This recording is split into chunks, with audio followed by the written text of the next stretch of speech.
Welcome back, everybody, to Inside Texas Baseball. I'm your host, Evan Veith, as always, joined by Nash Talks Texas. And Texas has played their final baseball game of the first season of the Jim Schlossnagle era, falling to UTSA in the Austin Regional last night. It was a late night for a lot of Texas fans having to go through. There's a lot of losses to UTSA this year, and that last one was obviously the cherry on top, Nash. For you, where were you? What was going on for you as a kind of the fan side of our show?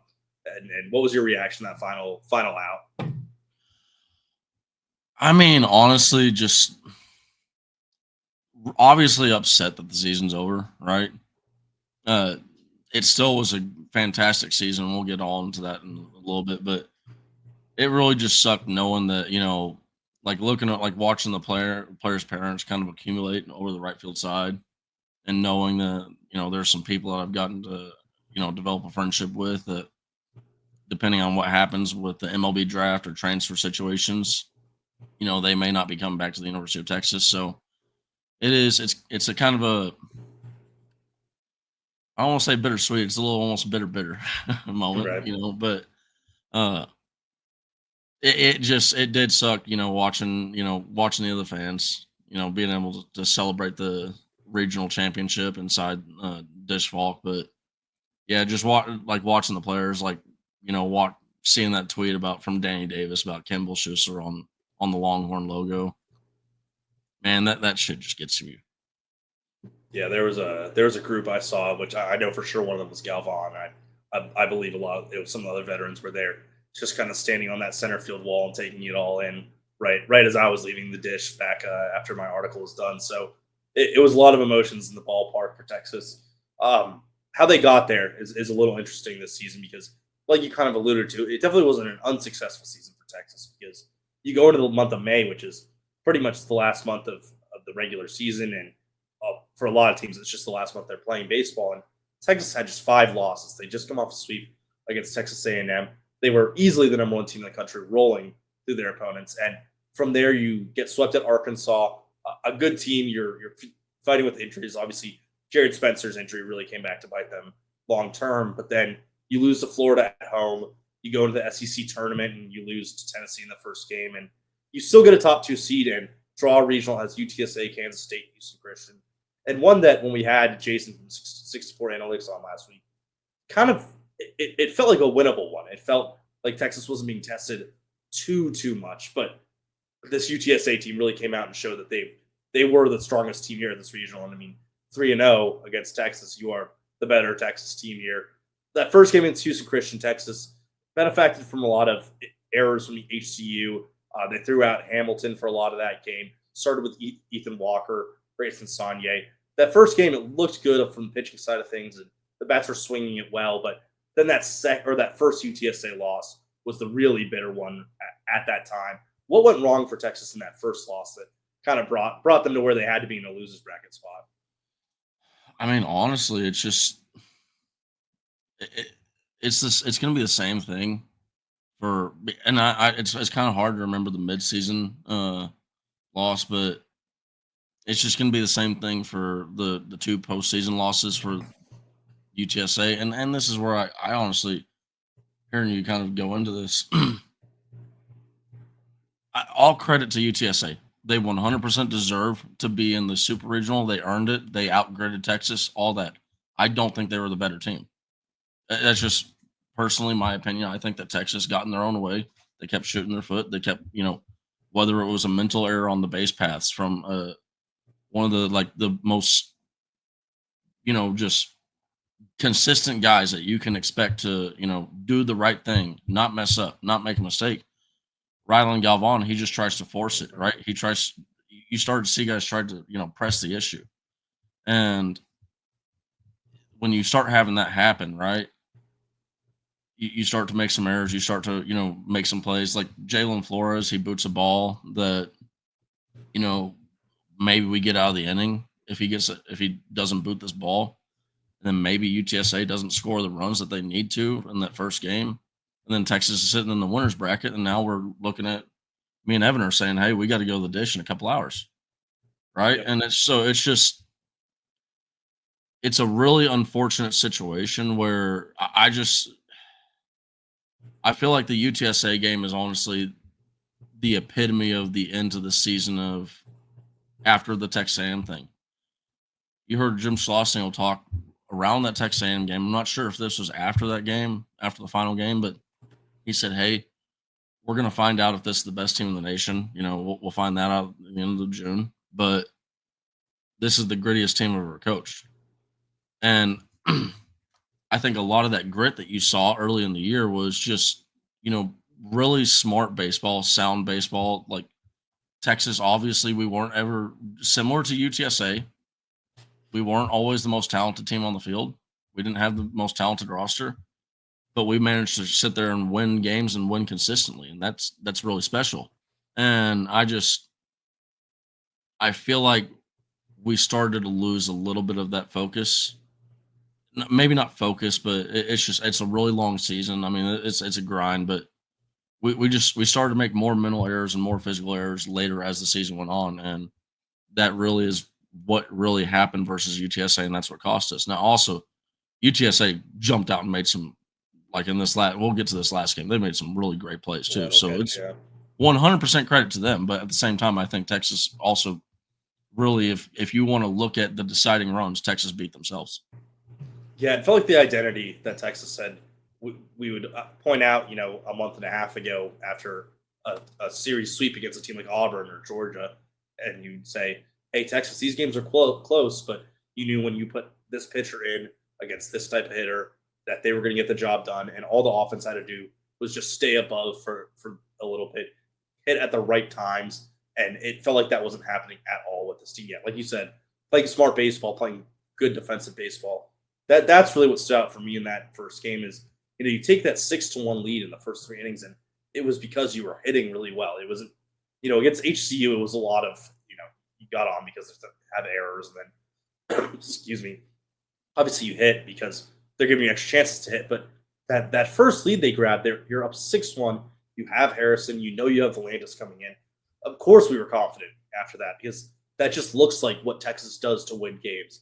You take that early lead, get a crooked inning in, and then once it's sixth, seventh, eighth inning, that should be the win. But the gloves were just terrible in this game. I mean, the worst it's been all year. As much as you love Adrian Rodriguez, he was not good at second base at all. Made multiple mistakes, and like the throw down from Galvan, you could see that Galvan wanted him to charge the ball and throw it back to home. Rodriguez just kind of stood and caught it.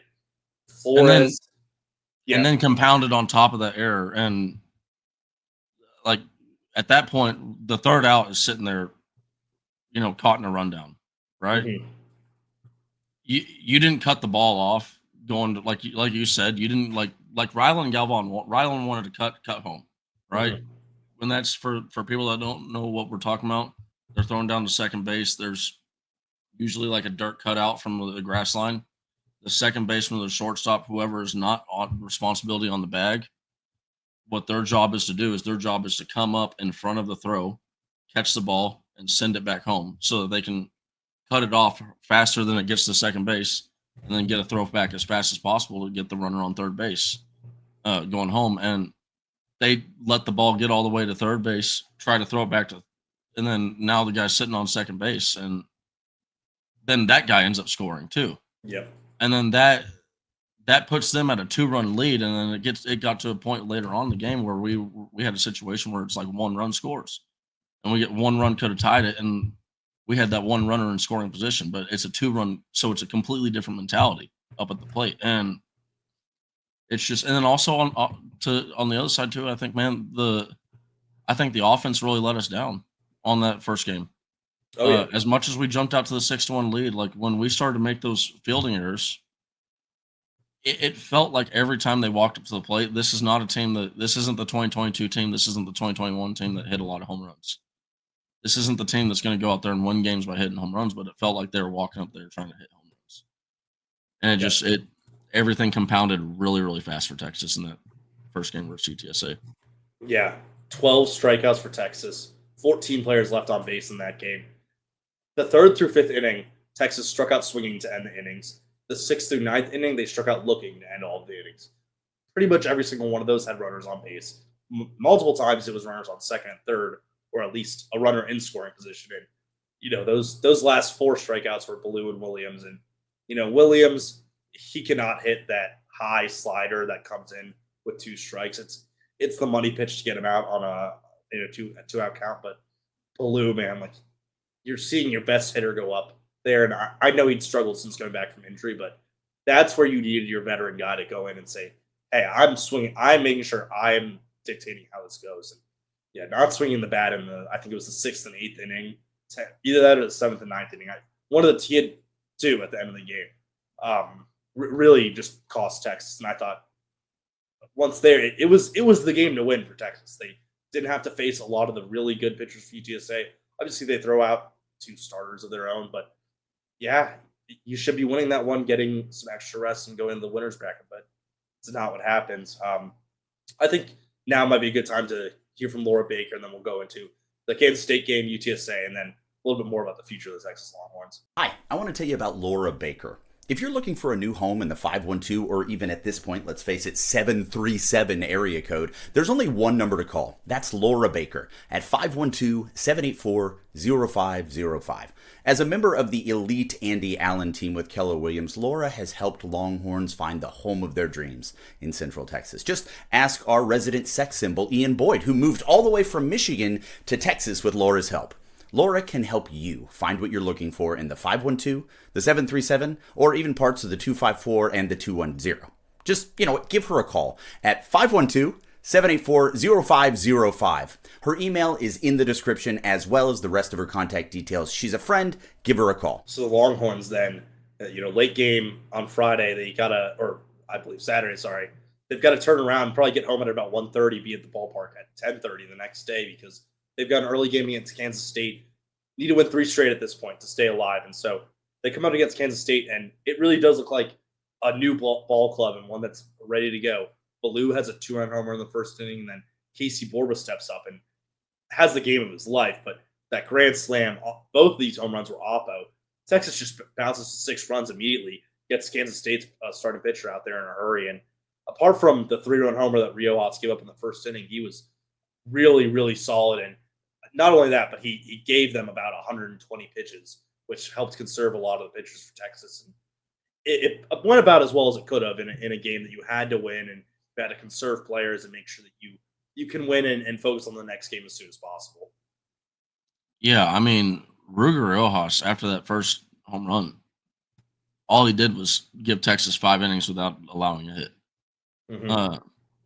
He did everything that he needed to do to give Texas the shot to go out there and find themselves in a situation where they can not only go out there and compete in a potentially Monday game versus UTSA, which would have been today, Mm-hmm. but also having the staff available to do it. And I think that had we found a way to scratch out the win last night, I mean, we're sitting here looking at, man, for as bad as the first 3 games were versus Texas UTSA, we're in a pretty good spot with UTSA's bullpen being pretty, dinged up, and their arms being pretty burned out. And Texas, we still got some guys that we could have put out there, but I mean, it is what it is. It shoulda, coulda, woulda, but I mean, Ruger certainly did his part versus Kansas State. Yeah, we were joking about this in the press box, but it was probably the most impressive and most appreciated 7 earned run start that you'll see from a pitcher. But a lot of that came when his arm was pretty gassed. They're trying to make sure no one has to come in. They don't need to. Cody Howard ends the game for Texas, and 15 runs. That's what you're looking for. And so that leads you into the UTSA game. And we get told by Schlossnagle to do a really quick press conference. And we know it's going to be about a 7:06 start time. And he does not announce the start of the press conference. Says he's going to talk with Wiener. 10-15 minutes, you'll hear about it. And we get a bit of a surprise hearing that Hudson Hamilton is the starting pitcher there. And part of it is you want to just trust what Wiener's done this year and understand that they have stats and analytics about why they'd want to use Hamilton there. But it didn't seem like the right decision at the time, and it really doesn't seem like the right decision looking back now to throw out a guy in his first career start, someone who was 11th on the team in innings pitched all year, when Schlossnagle said it himself, the entire team apart from Riojas and Harrison was available to pitch. They were they were ready to empty the tank with a lot of people. But obviously, Hamilton did pretty well on Friday, but he was already 50 pitches in, and you still have Jason Flores, Kate Bing, Duplantier, who's a struggled this year, but is a veteran on this roster. And so you're throwing out a guy who's not pitched a lot of baseball, and that's your choice to go out there and save your season. And I don't think he did terrible in that first inning. He let a ball get away from him, but him and Walker really were not competitive in those first 2-3 frames, and that really hurt Texas. Lost a lot of momentum at the start. Yeah, I mean, I honestly don't have as much of an issue with Hudson Hamilton having started because it's one of these things that you're unless we just go out there and just slug the absolute shit out of the ball, and we go out there and we have a guy that just is lit on fire and he's throwing a no hitter through 9 innings, right? Unless that happens, you're going to have to at some point rely on Hudson Hamilton, and I do like one. I'm not a fan of his first start being against the UTSA Yep. in the regional final, but at the same time, that's not why we lost, No, right? I mean, like the 2-run homer is 100% easily able to come back from. I like Walker is a guy that I wanted to see pitch, but at the same time, man, this is where we lost the game. Is you can't hit by pitch, hit by pitch, hit by pitch, walk, and then two of those three hit by pitches and walks end up scoring. And you're seeing this right here. The data only goes back on for what I can see. I know the University of Texas has their data and they can, go back through all the books and they can find it. Go to the 40s. They're not gonna, right? No, nobody wants to say, hey, most hit by pitches in school history. Woo! Right? But that's likely what just happened for Texas. And for me, it's just completely mystifying looking at this because if you were to look at the ball based on balls too, this season's regressed from the past seasons. Like it's the exact opposite of what you're seeing on this graph. All the other bars to the left are all higher, and then this season lower. So it's not like overall the control was lost. More like it's not like they weren't hitting their spots. Yeah. They were just not hitting their spots every now and then more often than past seasons. And just the little slip ups would happen every now and then. And it's just this is where Texas it's really I tweeted this out last night. It's really fitting that this is one of the reasons why Texas lost. Like one of the major contributors as to why Texas lost. Because it's just like looking at this, it's actually insane that there's over 100 batters that we've hit that we put on the bases for free. And I'm gonna be a psychopath at some point in the next coming weeks because it's just the curiosity is gonna kill me. The curiosity killed the cat. I'm gonna go look and I'm gonna see how many of those hit by pitches scored, turned into runs for the other team. But you cannot do this and expect to win baseball games because it's for pitchers. There's not really many. There's not, if any, statistics that count errors. This is your pitcher error right here. If it's not a wild pitch, it's this pitch because this is the same thing as a wild pitch except for it just hit the batter before it got to the backstop. This just there's no look. This isn't saying Max Winter's bad, right? Max Winter's one hell of a coach. We just had a great uptick in our pitching staff this year, and we're one of the best staffs in the nation. And showed, but this is unacceptable. Like this just flat out cannot happen. This is going to bite you in the ass every time, and it's actually really surprising that we were able to make it really far throughout the season. We got to A&M 37-5 while plunking dudes. Now, I am curious to see if we picked up the rate of plunking guys after A&M because it feels like we did. Yeah, it was definitely a problem for Harrison at points. That's why I think he led the team who I associated with the most. But it is just funny that you look at the last 3 years. I mean, the last 3 Pierce years are also pretty high, like 70, 72 hit by pitches are still not what you want in these kind of seasons. And Texas didn't even play that many more games than some of these teams, and they're so much higher. And that's what happened in the third inning. I mean, Walker gives up 2 straight singles, and then a fielder's choice gets to 2 outs, but it's a batter. It's a batter to score. Of course, Grubbs comes in then because the control's lost. Then he gives up a 3 RBI double and then hits a batter. So it just kept on going and going and going, and suddenly UTC is up 7-0, and it just feels like this team wasn't ready to make that kind of comeback. And they were the energy from the UTSA side of things versus Texas was pretty obviously different. And then you still had some players battling. I mean, immediately after you had the 2 doubles, Rodriguez and Porba get Texas' first run on the board. But I think one of the big things that came from this last game, specifically the first game a little more, but it's stranding these runners on bases. It's what's hurting them. In the 6th, Texas does get 2 runners on. They get the hit by pitch. Then Jonah Williams strikes out looking, and then Will Gasparino strikes out swinging. And then you get a little bit later, and you have another guy who gets hit by a pitch, and Rodriguez in the 8th, and 3 straight outs. Can't do anything with it.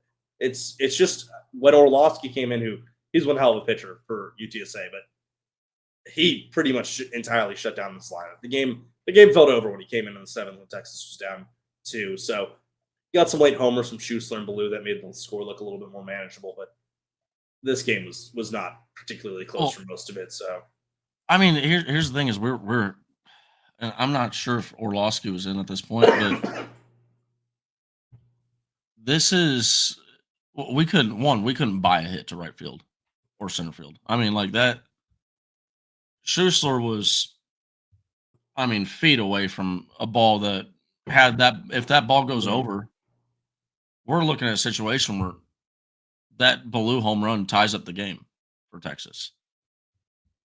And then you also add in Jalen Flores. That ball's a triple if that guy doesn't make an amazing catch. Lytle made a Superman catch, and it's just. And then there were two other balls that were just kind of scorched out into right field, but it's like you couldn't do anything about it. You couldn't buy it, and it's one of these frustrating situations knowing that after Kansas State, watching our bats really heat up, hitting 370. We came out there.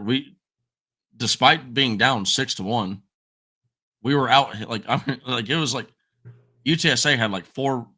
They had 6 runs on 4 hits, and Texas had 1 run on 6 hits. We were out hitting UTSA, but we were down 5 runs, and that's because of walks, free guys on bases, and also, like he said, UTSA, they weren't leaving guys stranded on the base. They were bringing their guys in, and it's just a matter of we stopped being able to grind guys around the bases. I think that the lack of bunting really ended up biting this team. That really, if we were a better bunting team, maybe the first game versus UTSA, even with all the errors going the way it is, when we got the runs on first and second with no outs, maybe we're able to do a lot more with that. Just lay 2 bunts and get 2 guys in. Flores has popped bunt. Yeah, you can't. It's just bad baseball. That's what got us to lose. And UTSA was playing good baseball. Like, I know it sounds like kind of dumb to make it that simple, but that's just what it is. And it's just really frustrating knowing that Texas came out. We were hitting the ball really, really well. Like, if we win this regional, I'm feeling ecstatic going into a super regional versus a UCLA team who is hitting the ball really, really hard. I'm looking at it as we still got a really good pitching staff, and our bats finally heated up. They hadn't been hot all season long, and they're finally starting to heat up, actually. And it's just, I don't know. We had a lot of good, solid contact that just didn't fall. Like UTSA, their hits, game 1, they couldn't buy a, similar to Texas where we couldn't buy a hit. They couldn't buy an out. If they wanted to get out, they couldn't buy an out. that ball was finding every last little hole, and then if it didn't find a hole, it was bouncing off the glove of the Texas baseball players. And that's kind of the reality of baseball is if you don't take care of that baseball, it ain't gonna take care of you. That baseball is a very, very cruel mistress. And the second that you stop giving her all your attention, she's gonna bite you. So Texas is now officially out. Thank you for that beautiful analogy there at the end. Um, Texas officially out. Season over. No more baseball. I don't know what I'm going to do with my June now. I had plans to go to Omaha. All that. I don't know if I'm. I had to cancel my trip, man. This is gonna be my first trip to Omaha. Let's see. That I was thinking the same thing. It might need to be a next year thing, and that's what we're going to talk about because, of course, you're going to be upset with your favorite team losing, and that's what happens when you have these expectations that are built on you after April. We've talked about this a little bit in threads and before the show, but I do think you can never call the season a disappointment with winning the SEC regular season championship and comfortably. Really, they won it, but how it felt post April, maybe a bit of a disappointment from what the team was after the A&M win to where it is now, going, I believe, losing 9 of your last 15.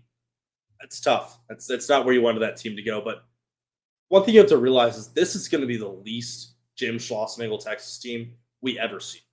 This was a team with a lot of guys who weren't his. He did his best in the portal, brought in some recruits, but think about how many Dylan Volantises there are out there. Not a ton, but those are the kind of guys that Schlossnagle is going to be going after. A lot of his additions this year have been really good. Rodriguez was awesome. Mendoza was great. There are a few misses. Winfield wasn't what you wanted him to be, but Jared Spencer was exactly what you wanted. So just looking forward, Nash, what do you think this team needs to do this offseason to get themselves back to that number one team level, top of the SEC, but also have the legs to compete in the postseason? Man, it's really because it's gonna be dependent on the MLB draft and then the transfer portal. But like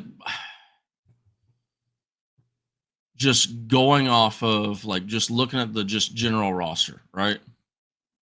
Ethan Mendoza. I was talking with Robert, as Ethan's dad, after the game. And Jim Schlossnagle, if you're watching this, if you kick him off the team, I swear to God, I will fight you. I will fight you. I will show up at the dish and I will fight you. Okay. So we're scrapping if you kick Ethan off. Now he did say if Ethan get kicked off, Ethan's probably enrolling into the University of Texas and walking on. So Ethan's pretty safe, I'd assume. Jonah Williams, obviously add him into the safe list like that. This is a guy that I think he really just kind of, lacked not a confidence because I don't think you can find more confidence in a single player than you did Jonah Williams. But he had almost like a seniority confidence, like where if there's a ball in the outfield, right, a fly ball in the outfield, and Gaspo, is Gaspo gonna, like you saw early on, Jonah was he's letting Gaspo take command, call that guy off. If it's your ball, call it, right? Now, if he calls you off, center fielder's got priority, get out of the way, right? But he looked afraid to call off some the senior guys, like a Jalen Flores. Like, hey, you're coming down. Call me off. If I'm shortstop, I'm sitting there and I'm running back. If I'm running back to left field, I'm sitting there going, okay, feel free to call it. Feel free to call it. Feel free to call it. But so once we start getting that, I feel like you're going to see Jonah Williams in center field. It's hard to that speed is just, you can't buy speed like that. And similar to a Will Gasparino, he's really, really long. I think that maybe you see Gasparino back at center field, maybe into the a different outfield spot. We'll have to see what goes on with him. I think that Max Ballou is going to be we're talking 99% drafted. Now there is the 1% hope that there's a bunch of stupid 32 MLB teams out there that don't know what's good for them, and they just completely insult Max Blue's family with a horrible offer in the MLB draft, and we get him back. If that happens, book the flights to Omaha, right? But so Ethan Mendoza at second base, Jonah Williams feels pretty safe. Adrian Rodriguez feels pretty safe. I know we're probably going to have to wait to see what goes on in the draft with like a Casey Borba, but if he doesn't get drafted, he feels pretty safe coming back. Jalen Flores is really interesting because I mean I know he was close to going to the draft last year, and he's almost like hit himself into a situation where he has to come back now. Yeah, And I know there's some fans that are going to be like, "Oh, I don't want Jalen Flores back." No. Like, look, don't weigh two regionals where he made some errors too much. Like, don't put that too much in the forefront of your mind. He is a very, very good defensive shortstop. He's shown that he has the ability to be a very good hitter. Like last year, he hit 340, and he drops down to 240 this year. It was mystifying for him. I'm sure he's probably been, struggling to understand what's going on. But like we talked about this early in the year, when you get into the baseball season, you can't you don't change anything. Like the time to all the fall, Fiddle. that's when you start getting in your, working your routine or working your mechanics, right? And that's when you start trying to fix things. If you're trying to fix things in the middle of the season, your season's over. Yeah. And so it feels pretty safe from that standpoint. We're obviously Kimball Schuster can't come back, and Sibley won't allow him to, unfortunately. So we're gonna have to go out there and get a first baseman in the portal, or recruiting. Maybe Cole Chamberlain slides over there, but it feels pretty safe that we're gonna go out there and get a portal guy, like a top level guy. But Yeah. and then also Rylan Galvan, seeing what happens with him in the MLB draft, he was obviously the best catcher in college baseball this year. But it's going to kind of have to depend on what's his asking price. Does the MLB meet that price? And if we can somehow get him back, man, that catcher spot looks really, really good. But yeah, right now you're building around the freshman of Adrian Rodriguez, Dylan Volantis, and Jonah Williams, and it's just the future couldn't look brighter. And you're dead on, man. Like this is something we've been saying all year long. This is probably the worst Jim Schlossnagle team that you'll see at Texas until the day that he gets fired or, retired. Or the little downfalls at some point. But yeah, it happens. It happens to everybody. What goes up must come down. There are only 2.5 rotation players that actually have to go. Right, Schussler, Spencer, they're out of eligibility. Duplantier as well, but he didn't really contribute that much this year. I pulled up the most recent top 200 draft prospects list from MLB.com. They have Blue at 31st. They have Spencer in the early 100s, I think like 108. Galvan at 169 and Flores at 178. So are those slots enough to get those guys to not go to the MLB? I think Blue, if you're the 31st pick, you go to the MLB. Well, and it really depends too, because the MLB works a little bit different than the NFL. NFL has you get drafted at a certain point, you're gonna get You're playing a certain range. The MLB, they could say, you know what, we messed up. We should have paid you more, right? They can offer you $1 million over what they're offering everybody else in the third round.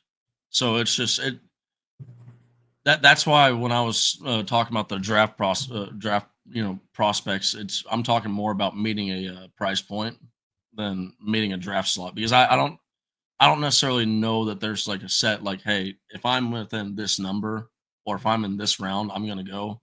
I think it's more of, hey, what's the contract going to be, and is that worth it for me to come back? Worth it? Yeah, and you're going to see a lot of players this year who aren't going to sign with the team they get, even if potentially they get over their slot value, because NIL is really good right now. Like this may be the last year where it's this good.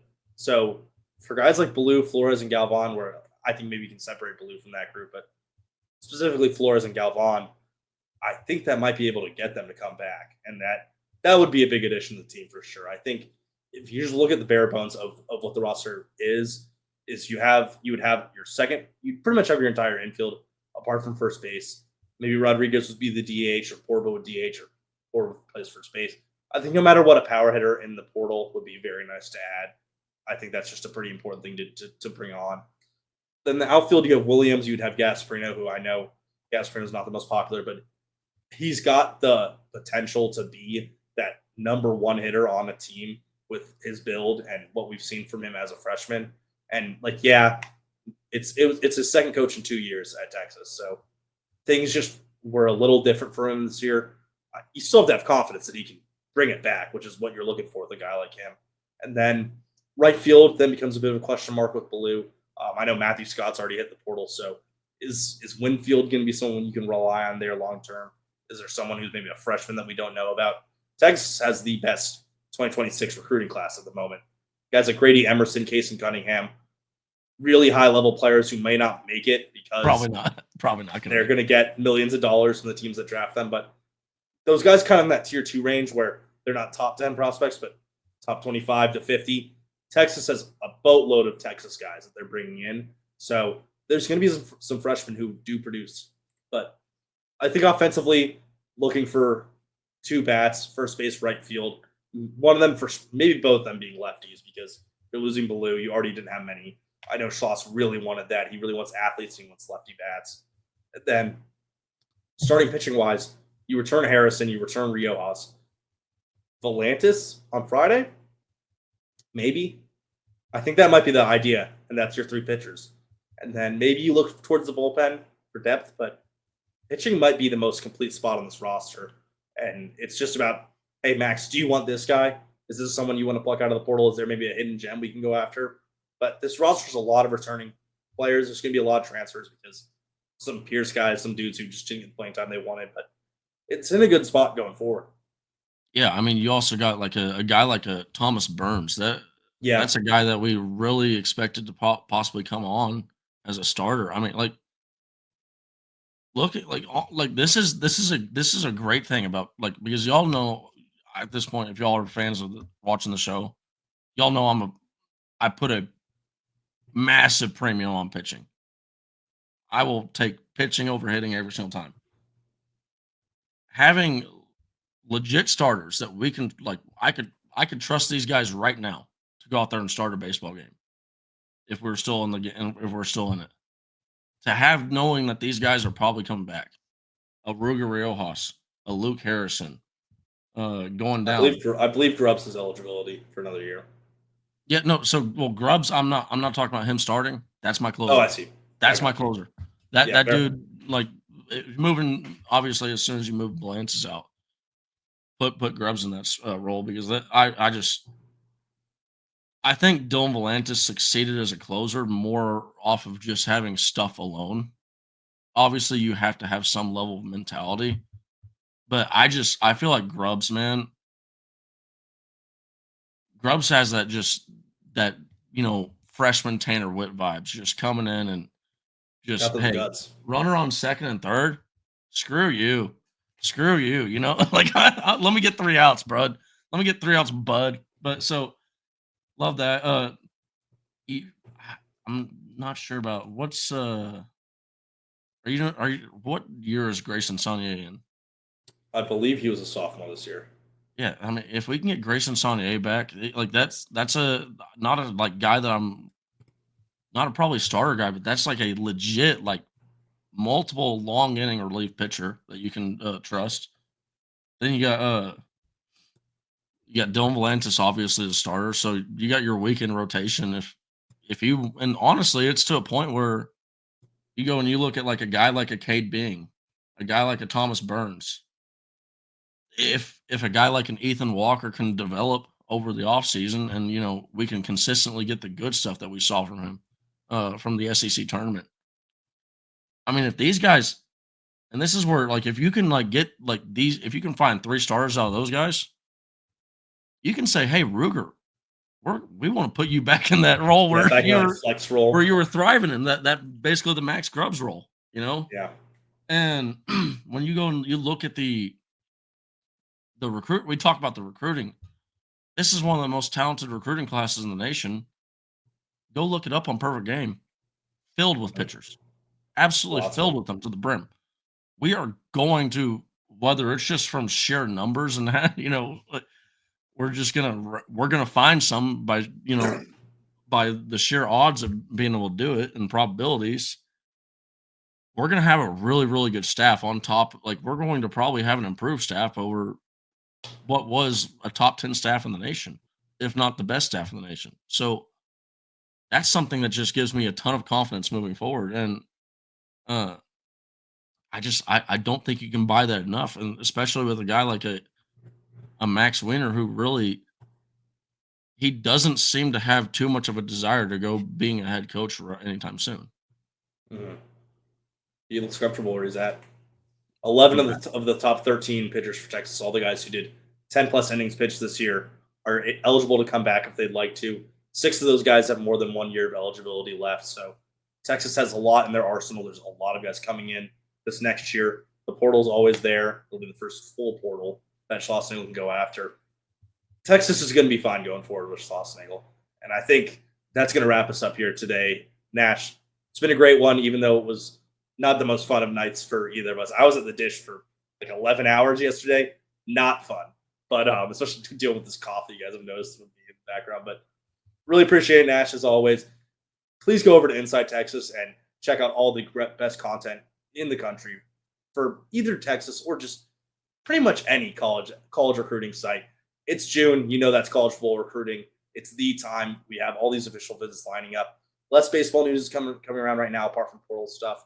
Basketball a little quiet, but if you care about football recruiting, now is the best time to go over to Inside Texas and subscribe. Check out articles from Nash and I and all the rest of the team. Thank you so much for listening. As always, we'll see you next time.